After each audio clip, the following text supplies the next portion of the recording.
कहते हैं suspensor cell और छोटे सेल को नाम देते हैं एम्ब्रियो सेल। अब ये जो सस्पेंसर सेल है इसकी माइटोसिस करके हम एक स्ट्रक्चर बनाते हैं जिसे सस्पेंसर कहते हैं। ये क्या है? सस्पेंसर है। ठीक है, क्लियर? ये क्या बेटा हमारे पास सस्पेंसर है जो किसकी माइटोसिस से बना है? माइटोसिस ऑफ सस्पेंसर सेल, उससे बनाया। ठीक, और यहां पर मेरे पास क्या है? This is embryo cell. आ रहा समझ? इसे एम्ब्रियो सेल कह रहे हैं। ठीक, क्लियर? अब हम क्या करेंगे? इस एम्ब्रियो सेल को हम डिवाइड करेंगे। ठीक है, क्या करेंगे? डिवाइड करेंगे। ठीक, एम्ब्रियो सेल को हमने डिवाइड करना है। ठीक है, ध्यान से सुनना मैं क्या कर रहा हूं। बेटा देखो हमारे पास क्या होता है, जैसे जाइगोट टाइप एंडोस्पर्म है, ये जो सस्पेंसर जैसा स्ट्रक्चर होता है ना, ये एम्ब्रियो को पुश करता है एंडोस्पर्म में खाना लेने के लिए। तो मैं इस एम्ब्रियो सेल को डिवाइड करूंगा। डिवीजन देखो कैसे होगी। मैं एक मान लो ये सेल है, एक बार ऐसे डिवाइड करता हूं, एक बार ऐसे डिवाइड करता हूं, 4 सेल बन गए। फिर मैं ऐसे डिवाइड करूंगा तो 8 सेल बन जाएंगे। तो मैं क्या कर रहा हूं, जब इस एम्ब्रियो सेल को डिवाइड कर रहा हूं तो टोटल मेरे पास, आप ध्यान से देखना, टोटल मेरे पास क्या बन गए? ऐसे 8 सेल बन गए। ऐसे ऐसे मेरे पास कितने सेल बन गए? 8, 4 ऊपर 4 नीचे, ऐसे इस तरीके से। ठीक है, इसको हम कहते हैं प्रो एम्ब्रियो। क्या नाम दे दिया स्टेज को? Pro embryo. इसमें और डिवीजन होती है, ये तो सस्पेंसर है, इसमें और डिवीजन होती है, और सेल बनते हैं ऐसे, तो इसे हम नाम देते हैं ग्लोबुलर एम्ब्रियो। क्या नाम देंगे बेटा? Globular embryo. अब इस ग्लोबुलर एम्ब्रियो में हमारे पास जब डिवीजन होगी तो ऐसा कुछ बनने लगेगा, मतलब यहां और इधर ग्रोथ ज्यादा हो जाती है थोड़ी सी, तो इसे हम नाम देते हैं heart shape embryo. Heart shape embryo. और फिर फाइनली मेरे पास मैच्योर एम्ब्रियो बनता है। ये सस्पेंसर है और मैच्योर एम्ब्रियो कॉटिलिडन है बेटा। दिस इज कॉटिलिडन, ये कॉटिलिडन है। तो ये मेरे पास क्या बन गया? मैच्योर एम्ब्रियो बन गया। तो आपको ये सीक्वेंस आ सकता है नीट में कि पहले एम्ब्रियो था मेरे पास, फिर उससे एम्ब्रियो सेल्स था, उससे pro embryo, globular, heart shape और मैच्योर एम्ब्रियो बना। किस तरीके से बना? ये सीक्वेंस आ सकता है नीट में डायरेक्ट। और एनसीईआरटी कहती है कि इनिशियल डेवलपमेंट मोनोकोट और डाइकोट की सेम होती है। मे बी ग्लोबुलर एम्ब्रियो तक initial development is similar in dicot and monocot, in dicot and monocot. ठीक है, क्लियर? अब आ जाओ डाइकोट एम्ब्रियो। अब आ जाओ हम लोग डाइकोट एम्ब्रियो की बात करें। ठीक है, डाइकोट एम्ब्रियो की बात करें। क्लियर? तो डाइकोट एम्ब्रियो क्या होता है, कैसा स्ट्रक्चर होता है, एक बार देख लेते हैं। एनसीईआरटी में क्या देखा, ध्यान से देखा। डाइकोट एम्ब्रियो में ऐसा बनाते हैं, इस तरीके का बनाते हैं, जिसमें यहां ऐसे रूट कैप जैसा कुछ बनाते हैं, और ये कॉटिलिडन है जो मैंने बनाया। ये हमारे पास क्या है? कॉटिलिडन है। This is cotyledon. ठीक है, दिस इज कॉटिलिडन। क्लियर? तो ये मेरे पास कॉटिलिडन हो गया। ठीक है, ये आपको दिख रहा है कॉटिलिडन है। और ये मेरे पास, ध्यान से सुनो, ये पूरा यहां पॉइंट लिख रहा हूं, ए से लेकर ध्यान देना बेटा, इस पॉइंट ए से लेकर पॉइंट बी तक ये पूरा एम्ब्रियोनल एक्सिस होता है। इस पूरे को हम क्या बोलते हैं? Embryonal axis. कहां से कहां तक? इस पॉइंट से लेकर यहां तक। अब देखो वो डेफिनेशन जो आपको आनी चाहिए, सुनना ध्यान से, कौन सी डेफिनेशन आनी चाहिए। सबसे पहले हम वर्ड यूज करते हैं एपिकोटाइल। ये जो लाइन मैंने बनाई है ना, ये पॉइंट, इन पॉइंट को कहते हैं लेवल। यहां पर कॉटिलिडन अटैच है, लेवल ऑफ कॉटिलिडन, इसे हम कहते हैं लेवल ऑफ कॉटिलिडन। अब देखो ये जो इतना पार्ट है जो लेवल ऑफ कॉटिलिडन से ऊपर है, इतना पार्ट, दिस वन, इसको कलर करते हैं थोड़ा सा। दिस पार्ट जो लेवल ऑफ कॉटिलिडन से ऊपर है उसको हम नाम देते हैं एपिकोटाइल। तो व्हाट इज एपिकोटाइल? एनसीईआरटी लिखती है part of embryonal axis above the level of cotyledon, above the level of cotyledon, उसको एपिकोटाइल बोल दिया। अब इसकी जो टिप है, दिस टिप, टिप को हमने लिख दिया tip of epicotyl is plumule. तो टिप ऑफ एपिकोटाइल उसको हमने प्लूम्यूल लिख दिया बेटा, देख पा रहे हो? उसको प्लूम्यूल लिख दिया। नाउ दिस इज हाइपोकोटाइल, इसको हमने हाइपोकोटाइल लिख दिया। और टिप ऑफ हाइपोकोटाइल उसको हमने रेडिकल लिख दिया।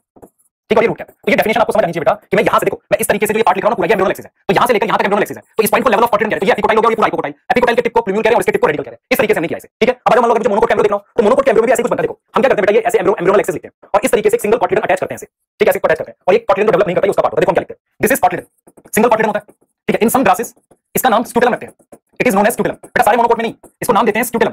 किसमें? सम ग्रासेस में, कुछ ग्रासेस में नाम देते हैं स्क्यूटेलम। ये मेरे पास एम्ब्रियो एक्सिस है, एम्ब्रियोनल एक्सिस पूरा। ये एपिकोटाइल हो गया, इसके टिप को बोलेंगे प्लूम्यूल। अब प्लूम्यूल के ऊपर एक लीफ जैसा होलो स्ट्रक्चर है, उसे कोलियोटाइल कहते हैं। तो what is coleoptile? Hollow, leaf like structure, leaf जैसा स्ट्रक्चर। फोलिया लिखा हुआ है एनसीईआरटी में, होलो फोलिया, फोलिया मतलब लीफ जैसा। जैसे हाइपोकोटाइल, हाइपोकोटाइल के टिप को रेडिकल बोल दिया और इसे मैंने कोलियोरिजा बोला बेटा। कोलियोरिजा क्या होता है? शीट होती है, शीट मतलब कवर, शीट जो कवर है, sheet like structure surrounding radical, surrounding radical, जो रेडिकल को सराउंड कर रहा है उसको हमने क्या बोल दिया? कोलियोरिजा बोल दिया। आप समझ ध्यान से, उसको हमने क्या बोल दिया बेटा? कोलियोरिजा बोल दिया। तो ये चीज आपके सामने, ठीक है, ये चीज आपके सामने कोलियोटाइल, कोलियोरिजा, ये आपको बताना चाहिए। रूट कैप होगी, डेफिनेटली रूट कैप होती है। अच्छा, ये स्ट्रक्चर क्या बेटा, ये जो मैंने बनाया, असल में क्या होता है, मोनोकोट में दूसरा कॉटिलिडन डेवलप नहीं करता, उसे एपिब्लास्ट कहते हैं। एपिब्लास्ट होता है रेमिनेंट ऑफ कॉटिलिडन, मतलब कॉटिलिडन जो बच गया उसके बचे हुए पार्ट को हम क्या बोलते हैं? एपिब्लास्ट कहते हैं। क्लियर है? उसको हमने क्या बोल दिया? एपिब्लास्ट कह दिया। क्लियर? अब जरा सीड पे देख लेते हैं क्या डिस्कशन हमारा। देखो बेटा, सीड हमारे पास फर्टिलाइज्ड ओव्यूल होता है। सीड हमारे पास क्या होता है? फर्टिलाइज्ड ओव्यूल होता है।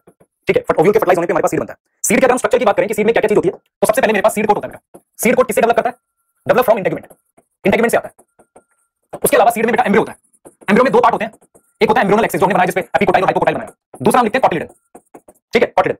तीसरी चीज क्या होती है? सीड में एंडोस्पर्म मे बी प्रेजेंट, हो भी सकता नहीं भी, मे बी प्रेजेंट मतलब कंज्यूम नहीं हुआ तो होगा, may be present.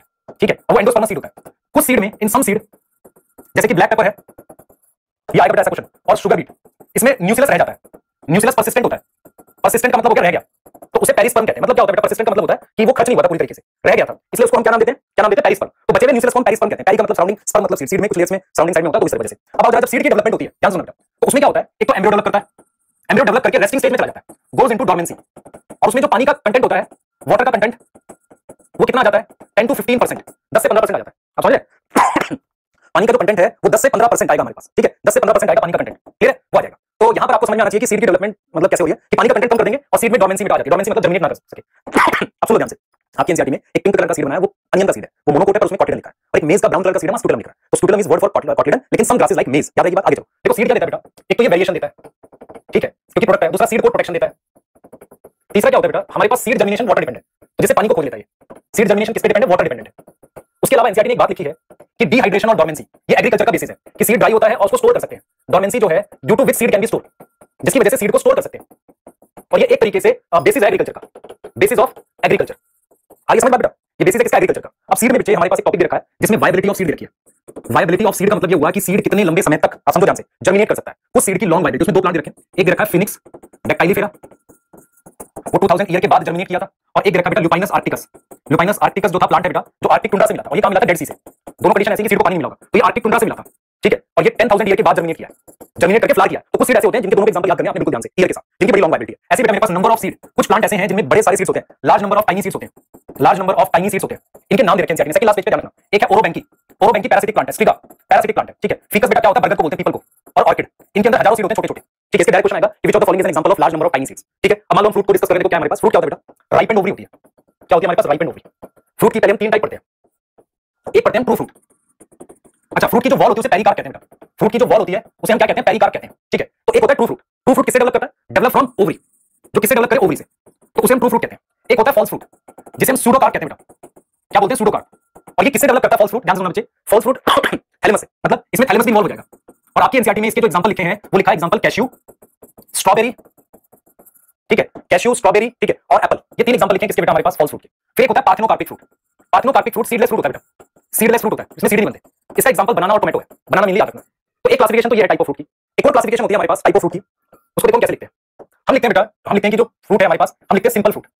Simple fruit किससे डेवलप करता है, देखना ध्यान से। ये आपने कार्पल बनाया ऐसे, एक से ज्यादा कार्पल और फ्यूज हो, तो मतलब मल्टी कार्पलरी एपोकार्पस से एक से ज्यादा कार्पल हो एंड सॉरी सिन कार्पस हो, उससे जो फ्रूट बनते हैं वो सिंपल फ्रूट होते हैं। उसके अलावा मेरे पास दो टाइप और होती है। एक फ्रूट होता है बेटा एग्रीगेट फ्रूट, इसकी डेफिनेशन आ जाती है, और एक होता है कंपोजिट फ्रूट।